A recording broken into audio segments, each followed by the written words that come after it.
Bonjour, dans ce tutoriel, je vais vous expliquer comment utiliser la fonction habillage du texte dans Word. Dans cette démonstration, j'utilise la version 2010 de Word, mais vous pouvez réaliser cette manipulation dans Word 2007. Premier exemple, j'ai inséré une image dans Word. Elle est automatiquement alignée à gauche par rapport à la marge. Je peux aussi la centrer ou l'aligner à droite.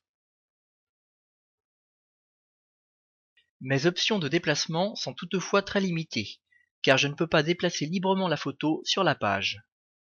Ainsi, il est impossible de placer la photo dans la zone du rectangle jaune qui déborde dans la marge. En fait, une solution existe. C'est là qu'intervient la fonction habillage du texte. Je sélectionne d'abord la photo. Je clique ensuite dessus avec le bouton droit de la souris. Dans la liste déroulante, je choisis taille et position. Dans la fenêtre qui s'ouvre, je clique sur l'onglet Habillage du texte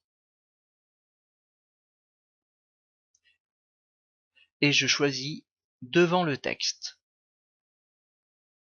Puis je valide par OK. De retour sur la page, je peux désormais manipuler librement la photo. En l'agrippant avec le bouton gauche, je la déplace à l'endroit de mon choix.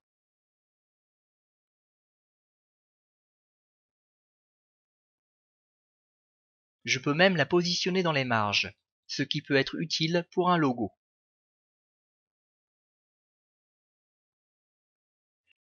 Deuxième exemple. On retrouve une photo, mais cette fois avec du texte. Je vais choisir, comme tout à l'heure, habillage du texte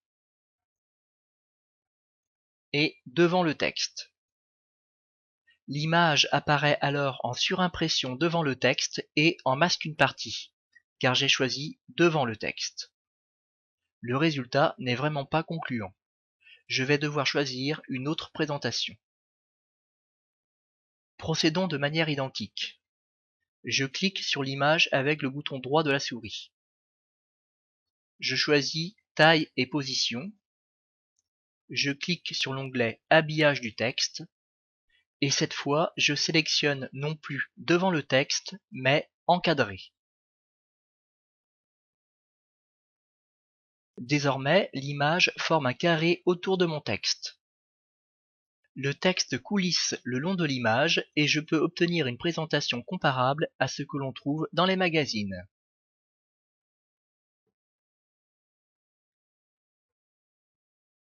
Pour résumer, choisissez plutôt devant le texte lorsqu'il s'agit de déplacer une image dans une zone auparavant inaccessible.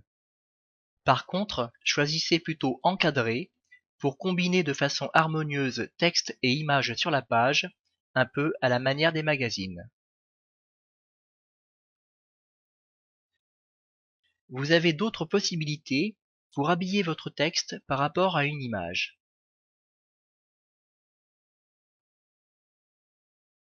Comme rapprocher, haut et bas, ou encore derrière le texte.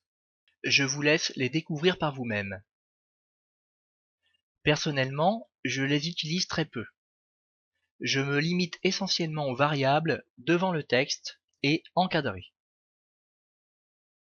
Voilà, ce tutoriel est terminé. Je vous remercie de votre attention et à bientôt.